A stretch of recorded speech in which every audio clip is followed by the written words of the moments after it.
আর একটা প্রশ্ন থাকে যে জাতির জনক একজন কেন। প্রথম ইস্যুটা হলো বাঙালি নিয়ে। বাঙালি তো বলা হয় হাজার বছরের বাংলা, হাজার বছরের বাঙালি জাতি। তো আপনি এটাকে কেন 1971 সালের যুদ্ধ, 71 সালে তৈরি হওয়া বাংলাদেশ রাষ্ট্রের সাথে যুক্ত করতেছেন? বাংলাদেশে ওই উগ্র বাঙালি জাতীয়তাবাদী যেটা সেকুলারিজম, ওটা আসলে দুর্বল হয়ে গেছে অনেক। এবং ইসলাম দিচ্ছেন কে? খালেক, মাখলুকের জন্য তিনি দিচ্ছেন। যে সৃষ্টিকর্তা, উনি সৃষ্টির জন্য এটা দিচ্ছেন। বর্তমানে যে বাঙালি পরিচয়টা আছে সেটার পেছনে দুইটা ঐতিহাসিক ঘটনা আছে যেটা এই পরিচয়টা তৈরি করছে। একটা হলো বেঙ্গল রেনেসন্স, আর একটা হলো বাঙালি জাতীয়তাবাদী আন্দোলন। যেরকম আমরা জুলাইয়ের ক্ষেত্রেও দেখছি, জুলাইয়ের আন্দোলন কিরকম হয়েছে আপনার চোখের সামনে তো হয়েছে, পরে কিন্তু আন্দোলনের বয়ান চেঞ্জ হয়ে গেছে। বিসমিল্লাহির রহমানির রহিম, ইন্নাল হামদুলিল্লাহ ওয়াসসালাতু ওয়াসসালামু আলা রাসূলিল্লাহ ওয়া আলা আলিহি ওয়া সাহবিহি ওয়া সাল্লাম তাসলিমান কাসীরা। আম্মা বাদ, রব্বি ইশরাহ লি সাদরি ওয়া ইয়াসসির লি আমরি ওয়াহলুল উকদাতাম মিন লিসানি ইয়াফকাহু কওলি। আসসালামু আলাইকুম ওয়া রাহমাতুল্লাহি ওয়া বারাকাতুহু। আশা করি আপনারা সবাই ভালো আছেন।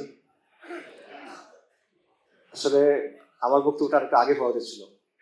শেখ হাসিনার পরে মুফতি তারেক ভাই যে আলোচনা করছেন, এরপর আসলে আমি একটু সংকোচ বোধ করতেছি আলোচনা করতে। তাওহীদের আলোচনা হয়ে গেছে, এরপর আসলে তেমন কিছু বলার নাই। তাও ইনশাল্লাহ বলতেছি, হালকা কথাবার্তা মনে হবে, এটা পর মনে হওয়া উচিত আসলে, বা তাও বলি ইনশাআল্লাহ তাআলা। আচ্ছা, বর্তমানে আমাদের দেশে একটা তর্ক হচ্ছে, আপনারা হয়তো দেখছেন, জাতীয় জনক নিয়ে। শেখ মুজিবুর রহমান কি বাংলাদেশের বাঙালি জাতির জনক কিনা, এটা নিয়ে একটা তর্ক হচ্ছে। এবং যদি এই প্রশ্ন হ্যাঁ বলেন, তখন একটা প্রশ্ন আসে যে বাঙালি তো ভারতেও আছে, পশ্চিমবঙ্গে আছে, তাদের জাতির জনককে শেখ মুজিবুর রহমান কিনা? এটা তো না, স্পষ্টতই না। এটা যদি না হয় তাহলে কেন না, আসলে পার্থক্যটা কোথায়? এটা একটা প্রশ্ন সেখানে থাকে। আরেকটা ব্যাপার হলো, এরকম একটা কথা আছে যে বাঙালি তো বলা হয় হাজার বছরের বাংলা, হাজার বছরের বাঙালি জাতি। তো আপনি এটাকে কেন 1971 সালের যুদ্ধ, 71 সালে তৈরি হওয়া বাংলাদেশ রাষ্ট্রের সাথে যুক্ত করতেছেন? হাজার বছরের বাংলা, 53 বছর আগের 71, মিলে না তো ব্যাপারটা। আর একটা প্রশ্ন থাকে যে জাতির জনক একজন কেন? এখানে তো একাধিক জন হতে পারে। একে ফজলুল হক আছেন, সোহরাওয়ার্দী আছেন, মাওলানা ভাসানী আছেন, অথবা আপনি আরো পেছনে যান না, 71-এ আপনি আছেন কেন?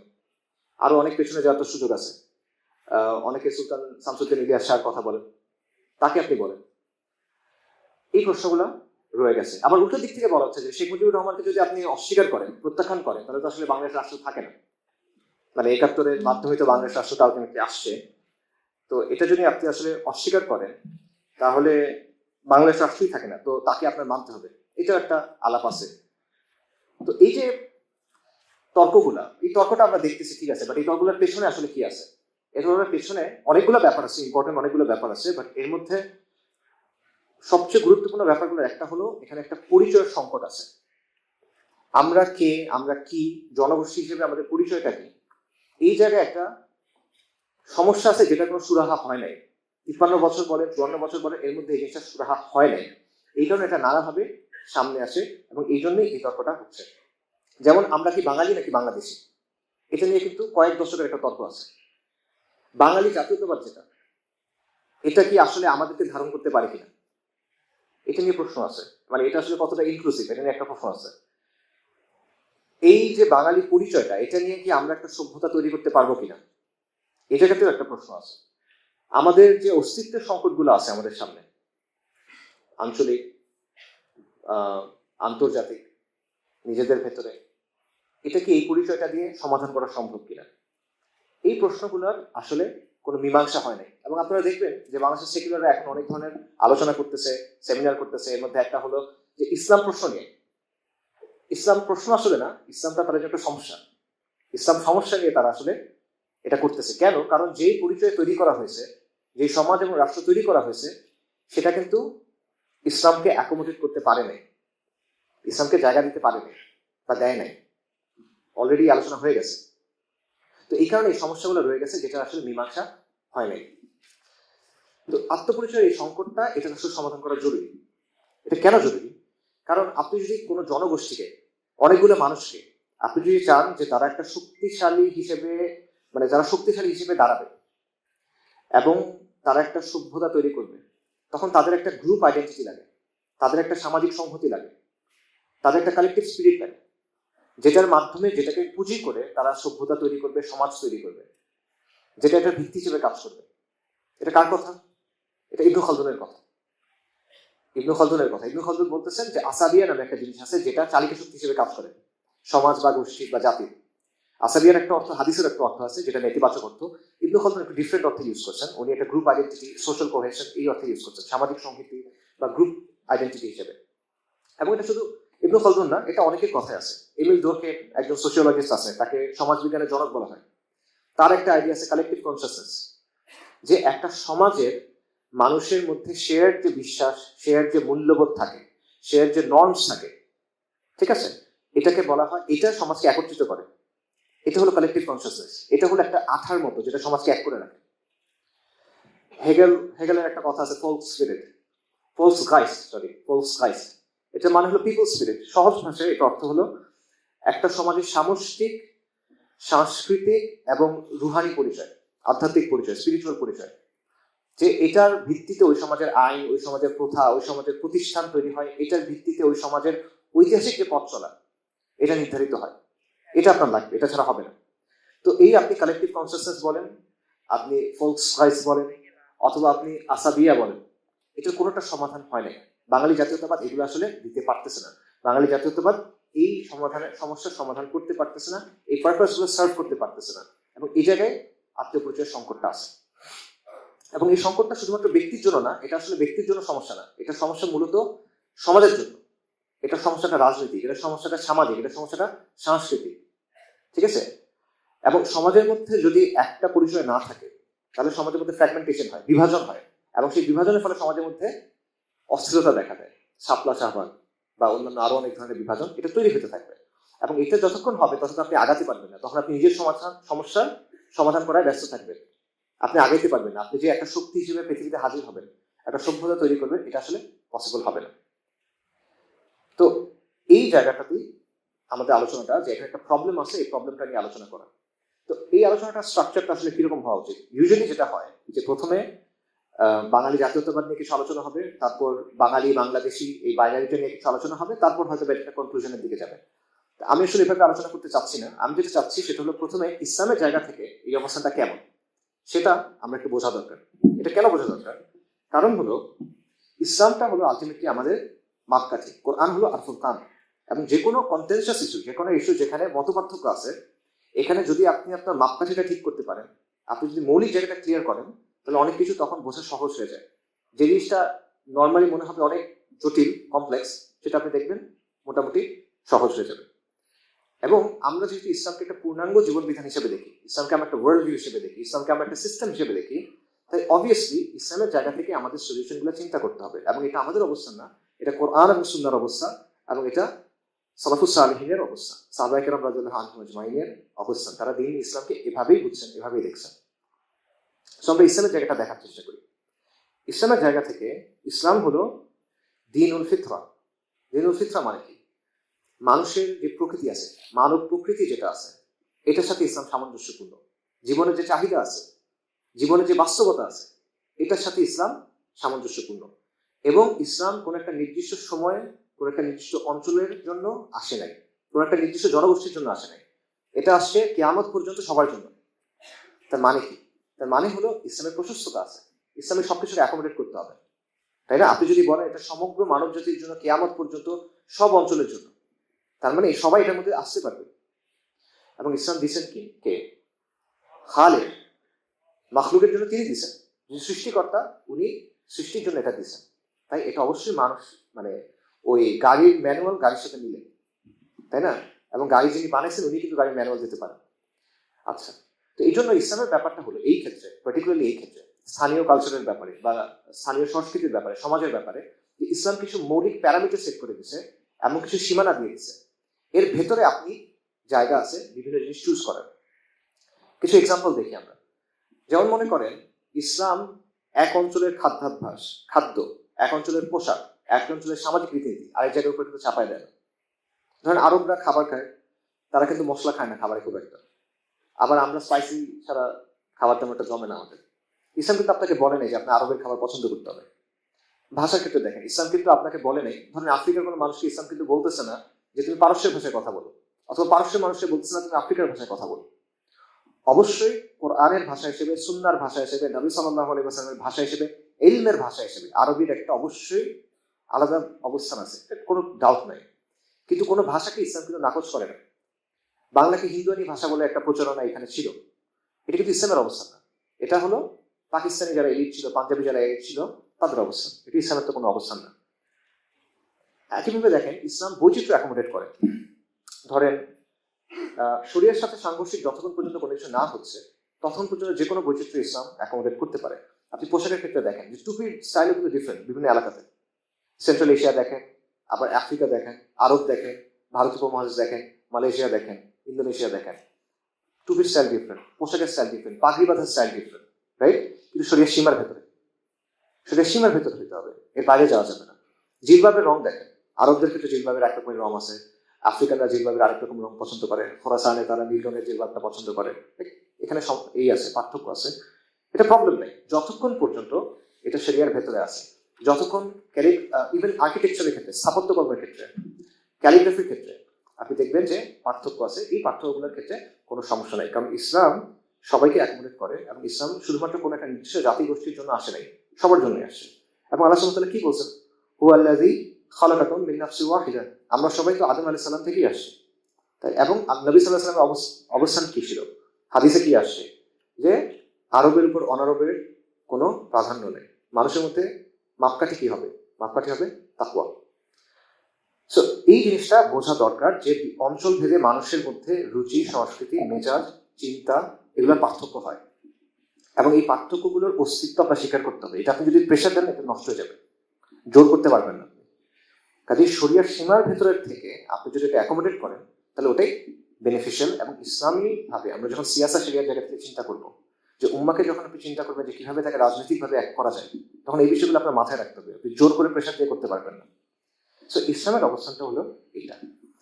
এখন ইসলামের অবস্থানটা আমরা বুঝছি, এবার আমরা ওই জিনিসটা দেখি যে আমাদের এখানে আত্মপরিচয় সংকটগুলো আসলে কোন কোন জায়গায়। এখন প্রথম ইস্যুটা হলো বাঙালি নিয়ে। বাঙালি নিয়ে আমাদের অবস্থানটা কি হবে, বাঙালি পরিচয়টা নিয়ে। বাঙালি পরিচয় একাধিক অর্থ হয়, এর মধ্যে কিছু অর্থ নিয়ে আপত্তি আছে, শক্ত আপত্তি আছে, আর কিছু অর্থ নিয়ে তেমন একটা আসলে আপত্তির কিছু নাই। কোন জায়গায় আপত্তি নাই? মনে করেন বাঙালি কারা? বাঙালি হলো যারা বাংলা অঞ্চলের অধিবাসী, বাঙালি হলো যারা বাংলা ভাষায় কথা বলে, বাঙালি হলো যারা পশতুন না, যারা পাঞ্জাবি না, যারা মারাঠি না, যারা আরব না, রাইট? এটা একটা এথনিক গোষ্ঠী, এই হিসেবে বাঙালি, ঠিক আছে? এই অর্থে বাঙালি বলেন, কোনো আপত্তি নেই। এবং এটার ঐতিহাসিক উদাহরণ আছে, যেমন আপনারা বালাকোটের কথা জানেন, সৈয়দ আহমেদ শহীদের আন্দোলন, শাহ ইসমাইল শহীদের আন্দোলন 1831 সালের 6 নভেম্বর, রাইট? বালাকোটের ময়দানে ওনার শহীদ হয়ে গেছেন, ওখানে অনেক বাঙালি ছিলেন, এই অর্থে বাঙালি ছিলেন। এবং এটা ঐতিহাসিক প্রমাণ পাওয়া যায়। পাকিস্তানের একজন বিখ্যাত ঐতিহাসিক আছেন গোলাম মেহের রসুল, উনি ওনার বইয়ে বালাকোটে যারা শহীদ হয়েছেন বা সৈয়দ আহমেদ শহীদের কাফেলায় যারা সদস্য ছিলেন তাদের নামের লিস্ট আনছেন, এবং সেই লিস্টের মধ্যে আপনি দেখবেন একজন বাঙালির নাম আছে, ওনার নাম হলো নূর মোহাম্মদ বাঙ্গালী, এই নামে আছে। উনি বাংলাদেশে নূর মোহাম্মদ নিজামপুরি রাহিমাহুল্লাহ নামে পরিচিত। আরেকজনের নাম আছে, ওনার নাম হলো ওয়ারেস আলী বাঙ্গালী। এবং ওনার একজন বিখ্যাত ব্যক্তি আছে, ওনার নাম হলো মাওলানা গাজী ইমাদউদ্দিন আল বাঙ্গালী, ঠিক আছে? তো দেখেন ওনাদের নামের অংশে বাঙালিটা নামের অংশ হয়ে গেছে, অর্থাৎ বাঙালিরা তাদের পরিচয়ের অংশ নামের অংশ হয়ে গেছে। এবং এই ব্যাপারে মাসিক আল কাউসারে মাওলানা শরীফ মোহাম্মদের একটা লেখা আছে, আপনারা এটা পড়তে পারেন মাসিক আল কাউসারে। তো এই অর্থে দেখেন ওইখানে কিন্তু বাঙালি কোনো সমস্যা নাই, আসছে তো এথনিক পরিচয়, বাংলা অঞ্চলের মানুষ বাংলা ভাষী, এথনিক্যালি বাঙালি, নো প্রবলেম। আচ্ছা, আরো এক্সাম্পল দেখেন, 1400 এবং 15 শতাব্দীতে, আজকে থেকে প্রায় 600 বছর পূর্বে হিজাজে, বিশেষ করে মক্কা এবং মদিনাতে কিছু মাদ্রাসা ছিল, এগুলোর নাম ছিল মাদ্রাসা আল বাঙ্গালিয়া। কেন? কারণ বাংলার সুলতান যারা ছিল তাদের অধ্যয়নে এই মাদ্রাসাগুলো তৈরি হয়েছিল, বিশেষ করে সুলতান গিয়াসউদ্দিন আজম শাহ, ওনার শাসনকাল কখন? 1390 থেকে 1411 পর্যন্ত। এই সময়ে ওনার অর্থায়নে বিশেষভাবে মক্কাতে এবং মদিনাতে কিছু মাদ্রাসা তৈরি হয়েছিল, এবং ওনার নাম ছিল মাদ্রাসা সুলতানিয়া আল গিয়াসিয়া আল বাঙ্গালিয়া। তাহলে আবারও দেখেন এখানেও কিন্তু বাঙালি আসছে, কোনো সমস্যা নেই। এবং অবশ্যই সুলতানি আমলের বাঙালি যে অধ্যায়, সুলতান শামসুদ্দিন ইলিয়াস শাহর যে অবস্থান, এটা নিয়ে তো আসলে কারো কোনো তর্কের কিছু নাই, এখানে আমরা কোনো প্রবলেমেটিক কিছু নাই। আপত্তিটা কোথায় আসলে তাহলে? আপত্তির জায়গা দুইটা। প্রথম জায়গাটা চিন্তা করে একটা সহজ প্রশ্নের জায়গা থেকে, যে ঠিক আছে একটা সংস্কৃতি আছে, একটা ইসলাম আছে, মানে ইসলাম একটা জিনিস, সংস্কৃতি একটা জিনিস, দুটো যখন মিলতেছে ওকে। যখন দুটোর মধ্যে সাংঘর্ষিকতা দেখা দিবে, ইসলাম একটা জিনিস বলতেছে, সংস্কৃতি আরেকটা জিনিস বলতেছে, তখন আপনি প্রাধান্য দিবেন কোনটাকে? কোনটা আপনি আগে দিবেন? এই জায়গাটায় এসে আসলে সমস্যাটা তৈরি হবে। যতক্ষণ মিলে তখন আসলে সমস্যা নেই, যখন মানে সাংঘর্ষিকতা হয়, কনফ্লিক্ট হয়, তখনই প্রবলেম। এবং এখানে তো অবশ্যই আপনি কোনো একটাকে প্রাধান্য দিতে হবে, একটাকে প্রাধান্য দিবেন, একটা অধীনস্থ হবে। অধীনস্থ কোনটা হবে? তো এই জায়গায় সেকুলারদের অবস্থান এবং মুমিনদের অবস্থান ক্লিয়ার। সেকুলারদের অবস্থান হলো এখানে প্রাধান্য পাবে সংস্কৃতি, মুমিনদের অবস্থান হলো এখানে প্রাধান্য পাবে ইসলাম। ইসলাম সবসময় প্রাধান্য পাবে, সবকিছুর উপর প্রাধান্য পাবে, তাহলে সবকিছুর শুরুতে, তাহলে সবকিছুর শেষে। কিন্তু মাঝখানে যারা, তাদের অবস্থানটা হলো প্রবলেম। আচ্ছা, এবং আপনি দেখেন ইসলামের যত বিধিবিধান নিয়ে সেকুলারদের যত আপত্তি আছে, তাদের যত কথাবার্তা, সেগুলোর মূল বিষয়টা আসলে কি? মূল বিষয়টা তো এইটাই যে আমরা একটা জিনিস পছন্দ করতেছি, তোমার ইসলাম এটার সাথে মিলতেছে না, সেটা বাদ দাও, বাদ দিয়ে যতটুকু আছে এটা রাখো, এটাই তো কথা। আর আমাদের অবস্থা হলো এটা এক্সাক্ট উল্টাটা, যে শরিয়ার সাথে যেটা মানে সাংঘর্ষিক আছে, মিলতেছে না, এটা বাদ দাও, বাদ দিয়ে এবার তুমি যা ইচ্ছা করো, সমস্যা নাই। তুমি পিঙ্ক কালার পাঞ্জাবি করে করো, কোনো সমস্যা নেই, তাই না? শরিয়া মেনে করো, প্রবলেম নেই তো, ঠিক আছে না? তো মৌলিক পার্থক্যটা কোথায়? মাপকাঠিতে। ওদের মাপকাঠি কুফর, আপনার মাপকাঠি হতে হবে ইসলাম। অবশ্যই সুন্নাহ সুন্নাহ প্রাধান্য পাবে, এটা ভিন্ন বিষয়, আমরা হালাল ভাবে কথা বলতেছি। তো এটা ভালো মতো বোঝা দরকার যে মুসলিমদের ক্ষেত্রে সবসময় সেন্ট্রাল ডোমেইন কি, আপনার মূল মাপকাঠি কি, হলো ইসলাম। অর্থনীতি বলেন, রাজনীতি বলেন, সংস্কৃতি বলেন, যে কোনো বিষয় বলেন, এখানে ইসলাম সিদ্ধান্ত দিবে, ইসলাম এগুলোকে নিয়ন্ত্রণ করবে, ইসলাম এগুলো সীমানা ঠিক করে দেবে, এগুলো ইসলামের সীমানা ঠিক করবে না। কিন্তু সেকুলারদের অবস্থা এক্স্যাক্টলি এটা উল্টাটা। এই জন্যই সংঘর্ষ হবে, এই জন্যই সংকট হবে, এটা জীবনে মানে আপনি মেলাতে পারবেন না। কারণ সে বলবে না, তুমি অর্থনীতির জন্য ইসলামকে চেঞ্জ করো, সংস্কৃতির জন্য ইসলামকে চেঞ্জ করো, সামাজিকতার জন্য ইসলামকে চেঞ্জ করো। আর আপনি বলবেন যে না, ইসলাম নিয়ন্ত্রণ করে, নিয়ন্ত্রিত হয় না, ইসলাম ঠিক করে দেবে, তুমি মানবা। ইসলামের কাছে আসতে হলে, আল্লাহর কাছে আসতে হলে মাথা নিচু করে আসবা, মাথা উঁচু করে আল্লাহর সামনে আসতে পারবে। আচ্ছা, এটা হলো বর্তমান বাঙালি পরিচয়ের একটা সমস্যা, যে সে চায় ইসলামকে ডমিনেট করতে, ইসলামের যা কিছু বাঙালি, তাদের বাঙালি সংস্কৃতির সাথে মেলে না, কাছে বাদ দিতে চায়। এটা হলো একটা সমস্যা। দ্বিতীয় একটা সমস্যা আছে, সেটা হলো একটু আগে আমি বাঙালি একটা সহজ সিম্পল অর্থ বললাম, যারা বাংলা ভাষী, বাংলার অধিবাসী এবং এথনিক্যালি তারা বাঙালি, তারা আরব না, পশ্চিম না, এটসেট্রা, অন্য কিছু না, তারা বাঙালি, এই অর্থে। কিন্তু এই অর্থে আসলে বাঙালি পরিচয় আজকে ইউজ হয় না। বাঙালি পরিচয়টা আসলে খুব স্পেসিফিক একটা অর্থে ইউজ হয়, একটা নির্দিষ্ট অর্থে ইউজ হয়, এবং একটা রাজনৈতিক অর্থ। এবং রাজনৈতিক অর্থ বলতে আমি ব্যাপক অর্থে রাজনীতি বুঝেছি। এবং এই যে বাঙালি পরিচয়টা তৈরি হয়েছে বর্তমানে, এবং বাঙালি সংস্কৃতি তৈরি হয়েছে, এটা সচেতনভাবে তৈরি করা হয়েছে, এমন ভাবে যাতে এখানে ইসলাম এবং মুসলিমের স্থানটা না থাকে। সচেতনভাবে এটা করা হয়েছে, সচেতনভাবে আপনাকে বাদ দেওয়ার জন্য এটা তৈরি করা হয়েছে। একদম বাঙালির সংজ্ঞা থেকে শুরু করে ধাপে ধাপে ধাপে বিশাল একটা দালান করে তৈরি করা হয়েছে, যেখানে আপনি ঢুকতে পারবেন না। আপনি ঢুকতে হলে আপনার পোশাক চেঞ্জ করে আসতে হবে, আপনি ঢুকতে হলে আপনার চেহারা চেঞ্জ করে আসতে হবে, এবং আপনি ঢুকতে হলে আপনার ইমানকে খুলে রেখে আসতে হবে। এবং সেটা করলেও আপনি আসলে পুরোপুরি জায়গা পাবেন না, আপনি সেকেন্ড ক্লাস সিটিজেন হিসেবে জায়গা পাবেন।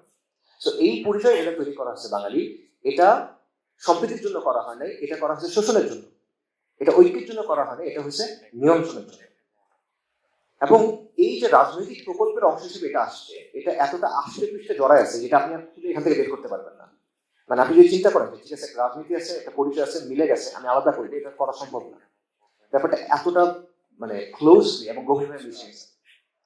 এটা একটু ডিটেলে যাই আমরা। বর্তমানে যে বাঙালি পরিচয়টা আছে, সেটার পেছনে দুইটা ঐতিহাসিক ঘটনা আছে, যেটা এই পরিচয়টা তৈরি করছে। একটা হলো বেঙ্গল রেনেসান্স, আর একটা হলো বাঙালি জাতীয়তাবাদী আন্দোলন। বেঙ্গল রেনেসান্স হলো অষ্টাদশ মানে 1800 এবং 19 শতাব্দীতে কলকাতা কেন্দ্রিক একটা মুভমেন্ট ছিল, বাংলার নবজাগরণ বলা হয়। ভারত বাঙালি মানে বাংলাভাষী উচ্চবর্ণের হিন্দুদের মধ্যে মূলত এটা একটা সামাজিক আন্দোলন ছিল, একটা সংস্কার আন্দোলন ছিল।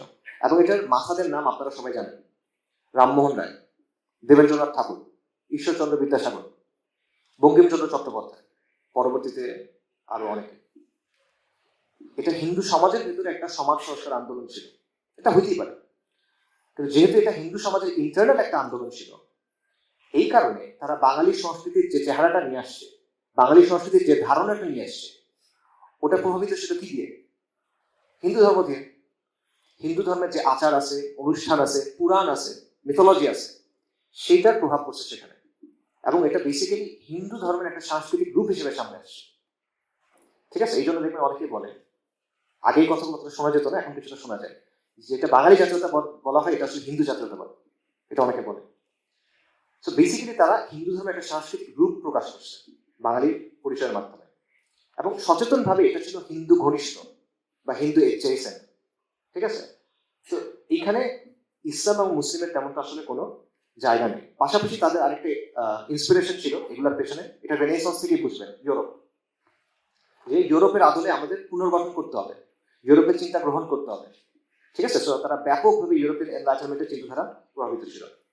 এবং এটার ফলে কি হয়েছে, এই বেঙ্গল রেনেসার ফলে যে বাঙালি বাবু শ্রেণী পরবর্তীতে এই চিন্তাটা গ্রহণ করছে, তারা মুসলিম সমাজকে কিভাবে দেখছে, বা ইন জেনারেল ভারতের হিন্দুরা, হিন্দু সমাজ মানে অবিভক্ত ভারতের হিন্দু সমাজ কিভাবে মুসলিমদের দেখছে, এটা একটা প্রমাণ পাওয়া যায় আবুল মনসুর আহমেদ রচিত আমার দেখা রাজনীতি 50 বছর বইটাতে।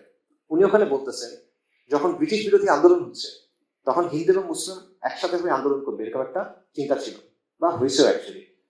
তো তখন মুসলিম নেতারা কি চাচ্ছিল? তারা চাচ্ছিল ফেডারেশন হোক, মানে হিন্দু পলিটিক্যাল পার্টি, মুসলিম পলিটিক্যাল পার্টির একটা ফেডারেশন হোক, মিলন হোক। আর হিন্দুরা চাচ্ছিল ফিউশন হোক। ফিউশন মানে কি? ফিউশন মানে হলো মিশ্রণ হোক, মিশে যাওয়া হোক। ঠিক আছে? একটা হলো আপনি একসাথে আসছেন, আরেকটা হলো আপনি মিশে গেছেন। এবং মিশে যাওয়াটা কেমন? হিন্দু মুসলিম মিশে গেছে এমন না, মুসলিমরা হিন্দুদের মধ্যে মিশে যেতে হবে। হিন্দুদের চাওয়াটা ছিল এটা, যেভাবে শিখরা মিশে গেছে, যেভাবে জৈনরা মিশে গেছে। অর্থাৎ আবুল মনসুর আহমেদ বলতেছেন যে তাদের চাওয়া ছিল, আপনি খালি হিন্দুস্তানের মুসলিম হলে হবে না, আপনাকে হিন্দু মুসলিম হতে হবে। ঠিক আছে? এবং উনি বলছেন যে প্রোগ্রেসিভ যারা, রবীন্দ্রনাথের মতো সোকল প্রোগ্রেসিভ যারা, তারাও আসলে এই চিন্তা থেকে বের হতে পারে নাই। এখন পার্থক্যটা চিন্তা করেন, রাজা রামমোহন রায়দের আন্দোলন, সমাজ সংস্কার যখন চলতেছে, ওই কাছাকাছি সময় কিন্তু মুসলিম সমাজেও সমাজ সংস্কার আন্দোলন হয়েছে। কারা করছেন?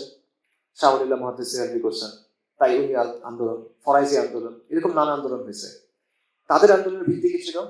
ইসলাম ছিল, শরিয়া ছিল, সালাফুস সালেহিনের বুঝ ছিল, ইমামদের বুঝ ছিল। তো দেখেন, এবং তাদের মধ্যে বিভিন্ন বিষয়ে মতপার্থক্য ছিল, কিন্তু দেখেন তারা সবাই কিছু জায়গায় একমত যে সমাজ থেকে বিদআত দূর করতে হবে, সমাজ থেকে শিরক দূর করতে হবে, ইসলামের শরিয়ার উপর ফেরত আসতে হবে, ইত্যাদি ইত্যাদি। তো দেখেন, হিন্দু সমাজের সংস্কার আন্দোলন আর মুসলিম সমাজের সংস্কার আন্দোলন অ্যাকচুয়ালি আসলে ডিফারেন্ট ছিল, আলাদা ছিল, দুটো এক জিনিস না। এরপরে যেটা আসলো সেটা হলো বাঙালি জাতীয়তাবাদী আন্দোলন 60-এর দশকে এবং 70-এর দশকে, 50-এর দশকে কিছুটা, যেটার মাধ্যমে আলটিমেটলি আলাদা হইল বা বাংলাদেশ রাষ্ট্রের জন্ম হইল। এবং এই আন্দোলনটাও সচেতনভাবে বাঙালি পরিচয়টা এমনভাবে তৈরি করলো যেন এটা মুসলিম পরিচয়ের বিরুদ্ধে দাঁড় করানো যায়। সচেতনভাবে তারা এটা করলো, এবং তারা বাঙালির ধারণাটা নিল থেকে, বেঙ্গল রেনেসান্স থেকে। কেন করলো? কারণ পাকিস্তান রাষ্ট্রটা তৈরি হয়েছিল ইসলামের নামে। পাকিস্তানের স্লোগান ছিল কি? পাকিস্তান কা মতলব क्या? লা ইলাহা ইল্লাল্লাহ। পরবর্তীতে পাকিস্তান এটুকু থাকে না। পাকিস্তানের নাবাক আর্মি এবং তাদের যে এলিট যারা আছে, পলিটিক্যাল এলিটস, তারা পাকিস্তানের যে সম্ভাবনা সেটাকে কবর দিচ্ছে, এটা ভিন্ন আলোচনা। বাকি পাকিস্তান হয়েছিল কিন্তু এই নামে। আপনি যখন পাকিস্তান পরিচয়টার এগেনস্টে, পাকিস্তানি পরিচয়ের এগেনস্টে একটা আলাদা পরিচয় আনবেন, তখন আপনি অবশ্যই মুসলিম পরিচয়ের এগেনস্টে পরিচয়টা আনতেছেন। বাঙালি পরিচয়টাকে আপনি তৈরি করতেছেন তখন ইসলামকে এক্সক্লুড করে, ইসলামকে বাদ দিয়ে। এই জন্য যেহেতু তারা একটা কাউন্টার পরিচয় তৈরি করতেছে, মুসলিম পাকিস্তানি এটার কাউন্টার পরিচয় তৈরি করতে যাচ্ছে, তাই তারা বাঙালির ধারণাটা এভাবে তৈরি করছে। এবং পাশাপাশি যে জিনিসটা হয়েছে, বেঙ্গল রেনেসার মতো এরাও ওই যে পাশ্চাত্যের যে চিন্তা ভাবনা, সেগুলো দ্বারা প্রভাবিত ছিল। যে কারণে আপনি দেখেন, বাংলাদেশের মানুষ জানে না, কিন্তু 72-এর সংবিধানে কি চলে আসছে? গণতন্ত্র, সমাজতন্ত্র, সেকুলারিজম, আরেকটা কি? ডেমোক্রেসি। এই জিনিসটা চলে আসছে, মানুষ জানেও না, কিন্তু চলে আসছে। আচ্ছা, এখানে একটা বিষয় আছে, সেটা হলো আমরা বেঙ্গল রেনেসার কথা বললাম, এটা হলো 1800 এবং 1900 শতাব্দী। এরপর আমরা বললাম বাঙালি জাতীয়তাবাদী আন্দোলন, যেটা হলো 1950-60 এই সময়টা। একটা পশ্চিমবঙ্গ, একটা এখানে সময়ের একটা পার্থক্য আছে, সময়ের একটা জায়গার একটা পার্থক্য আছে। এটা যোগসূত্র কি? এটা যোগসূত্র আছে। যোগসূত্র হলো গত শতাব্দীর প্রথম অংশে এইখানে যে মুসলিম মধ্যবিত্ত সমাজটা আস্তে আস্তে তৈরি হচ্ছিল, শিক্ষিত মধ্যবিত্ত সমাজ, এরাও বাঙালির ওই ধারণাটা গ্রহণ করছিল, যেটা বেঙ্গল রেনেসান্স থেকে আসছিল। যেমন মুসলিম সাহিত্য সমাজ নামে একটা সংগঠন ছিল, আপনারা স্কুলে হয়তো বা পড়ছেন, কাজী মোতাহার হোসেনের কিছু লেখাপড়ার সমিতি, শিখা নামে একটা পত্রিকা ছিল। এই পত্রিকা এই মুসলিম সাহিত্য সমাজের ওই সময় কিছু আন্দোলন তারা তৈরি করছিল। এটা তারা আন্দোলনের নাম তারা বলছিল বুদ্ধি মুক্তির আন্দোলন। এবং বেসিক্যালি এটা মুসলিম সমাজের মানুষ মুসলিম সাহিত্য সমাজ নাম দিয়ে মুসলিম পরিচয়কে তারা ওন করে, কিন্তু পরিচয়ের জায়গা থেকে তারা বাঙালির ওই সংজ্ঞাটা নিয়েছে, কলকাতা থেকে আসাটা, এবং আদর্শিকভাবে এরা সেকুলার। শুধু সেকুলার না, এদের মধ্যে অনেকে ছিল কমিউনিজম দ্বারা প্রভাবিত। যেমন এই আন্দোলনের একদম মাথা যারা, কাজী মোতাহার হোসেন ছিলেন, কাজী আব্দুল ওয়াদুদ ছিলেন, আবুল হোসেন ছিলেন। আবুল হোসেনের লেখাই আছে বাংলার বলশি। বলশি মানে হলো বলশেভিক। রাশিয়াতে যে কমিউনিস্ট বিপ্লব হয়েছে, যে পার্টি এটা করছে সেটার নাম হলো বলশেভিক পার্টি। তো সেটার আলোকে সে বলছে বাংলার বলশি, মানে তাদের চিন্তা ছিল এগুলো। অর্থাৎ একদিকে তারা মুসলিম পরিচয় ওন করে, আরেকদিকে তারা সেকুলার, আরেকদিকে তারা ওখান থেকে বাঙালি ধারণাটা গ্রহণ করছে, এবং এই ধর্ম নিরপেক্ষ বা অসাম্প্রদায়িক বাঙালি পরিচয় এটার আইকন হিসেবে তারা সামনে রাখছে কাকে? রবীন্দ্রনাথ ঠাকুরকে। একটা জগা খিচুড়ি। এবং এই জগা খিচুড়িটাই আপনারা পরের যে জেনারেশনটা আছে, যারা গিয়ে বাঙালি জাতীয়তাবাদ আন্দোলনটা করছে, সিরাজ আলম খান এটসেট্রা, তাদের মধ্যে দেখবেন একই রকম ভাবে কমিউনিজম আছে, জাতীয়তাবাদ আছে, রবীন্দ্রনাথ আছে, সবকিছু একটু আছে। আচ্ছা, এই আলোচনা করতে গেলে আরেকটা কোয়েশ্চেন চলে আসে, সেটা হলো বাংলাদেশের সেকুলারদের অনেকেই কথাটা বলে, সেটা হলো যে ৭১ আমরা আসলে ইসলামকে প্রত্যাখ্যান করছি, নাউজুবিল্লাহ, এখানকার মানুষ। কেন? কারণ পাকিস্তান ছিল একটা ইসলামিক প্রজাতন্ত্র, ইসলামিক রিপাবলিক অফ পাকিস্তান, আর বাংলাদেশ হলো পিপলস রিপাবলিক, গণপ্রজাতন্ত্র। তাহলে আপনি ইসলামকে প্রত্যাখ্যান করলেন। পাকিস্তান তৈরি হয়েছে দ্বিজাতি তত্ত্বের উপরে, টু নেশন থিওরি, হিন্দু আলাদা, মুসলিম আলাদা। আপনি তো পাকিস্তান থেকে আলাদা হয়ে গেছেন, তার মানে আপনি এটা প্রত্যাখ্যান করছেন, এরকম একটা কথা। অথবা নতুন কথা আসছে এখন যেটা, যে ৭১ আমরা পাকিস্তানের ইসলামটা প্রত্যাখ্যান করছি, আমরা বাংলার ইসলাম গ্রহণ করছি, এরকম কথা এখন বলা হচ্ছে। তো এই ব্যাপারটা আসলে কিরকম? তো ৭১ নিয়ে আলোচনাটা আসলে অনেক বিস্তৃত, এবং এটা নিয়ে আসলে আলাদা আলাদা আলোচনা হওয়ার দরকার। এই বিষয়টা আমাদের ভালো মতো বোঝা দরকার, এটা একটা গুরুত্বপূর্ণ জায়গা। এখন ওটা সময় নেই, আমরা সংক্ষেপে যদি বলি, ৭১ বেসিক্যালি কোনো মতাদর্শিক ব্যাপার ছিল না, এটা ছিল একটা সার্ভাইভালের বিষয়, আত্মরক্ষার একটা বিষয়। দেখেন, ৭১ নেতৃত্ব কে দিচ্ছে? আওয়ামী লীগ, শেখ মুজিবুর রহমান। এটা তো অস্বীকার করতে পারবেন, বাস্তবতা তো এটা, অস্বীকার করার সুযোগ আছে? নাই। আচ্ছা, তারা তো নির্বাচনে জিতল। ৭ই মার্চের পরে ২৪শে মার্চ পর্যন্ত তো শেখ মুজিবুর রহমান একবার ইয়াহিয়ার সাথে, একবার জুলফিকার আলী ভুট্টোর সাথে মিটিং করতেছে, মিটিং শেষে বাইরে হয়ে এসে বলতে যে হ্যাঁ অগ্রগতি হইতেছে, হচ্ছে না, এগুলো বলতেছে না। তো আপনি যদি ৭ই মার্চে স্বাধীনতার ঘোষণা দেন, তাহলে আপনি এটা কেন করতেছেন? না, Mujib was eager to go to power, সে হেড অফ স্টেট হতে চাচ্ছে, এটা প্রমাণিত সত্য, তাই না? তাদের তো কোনো পরিকল্পনা, যে রাজনীতি দল এটা নেতৃত্ব দিচ্ছে, তাদের তো কোনো এজেন্ডা নাই। তার, সে ক্ষমতা যেতে যাচ্ছে, নিয়মতান্ত্রিক নির্বাচন করছে, নির্বাচনে জিতছে, সে ক্ষমতায় যেতে চায়, স্বাধীনতা দেওয়ার কিছু কথা তারা বলছে। তো পাকিস্তান আর্মি পাওয়ার হস্তান্তর করে নাই, পাকিস্তানি এলিট চায় নাই হস্তান্তর করতে, তারা ক্র্যাকডাউন করছে, মানুষ বাধ্য হয়ে তখন রিভোল্ট করছে। দেখছে, এটা মতদর্শিক কিছু না, এটা একটা সার্ভাইভালের বিষয়, আপনি আত্মরক্ষার জন্য এখানে যুদ্ধ করছেন।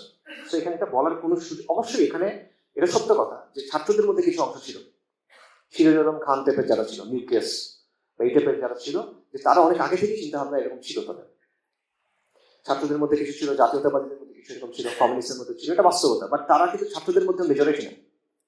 তো পুরা দেশ প্রত্যাখ্যান করছে বা এক্সেপ্ট, এগুলো বলার আসলে তেমন কোনো সুযোগ নেই।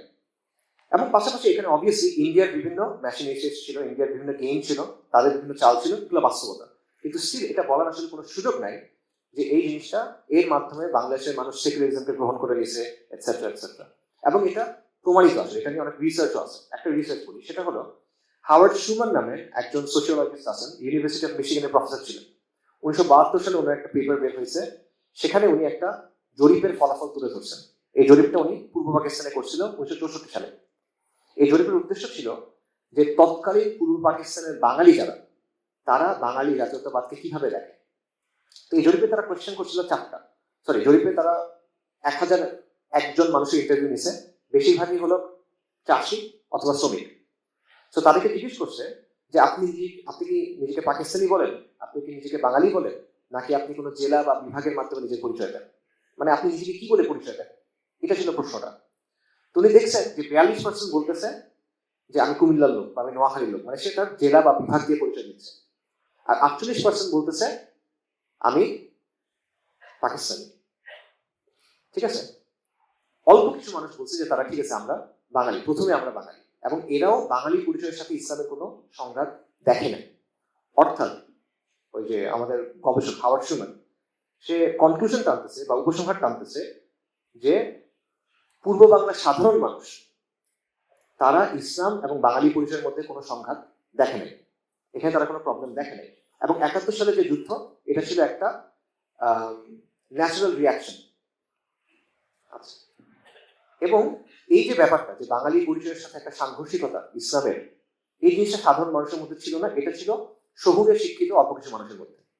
ঠিক আছে, কাজেই এই যে কথাবার্তাগুলো বলা, এটা খালি এটা একটা না, অনেক জায়গা থেকে প্রমাণিত যে এই কথাটা বলা যে 71-এর যুদ্ধ হয়েছে, বাংলাদেশ পাকিস্তান থেকে আলাদা হয়েছে, তার মানে সামহাও আমরা ইসলামকে রিজেক্ট করছি, নাউজুবিল্লাহ, বা সেকুলারিজমকে বাংলাদেশের মানুষ গ্রহণ করে নিয়েছে, সেকুলারিজমের জন্য যুদ্ধ হয়েছে, এগুলো কথা, এগুলো জাস্ট রেট্রোস্পেক্টিভ। আপনি পরে এসে বলতেছেন, যেরকম আমরা জুলাইয়ের ক্ষেত্রেও দেখছি, জুলাইয়ের আন্দোলন কিরকম হয়েছে আপনার চোখের সামনে তো হয়েছে, পরে কিন্তু আন্দোলনের বয়ান চেঞ্জ হয়ে গেছে, তাই না? সেই জিনিসটা এখানে হয়েছে।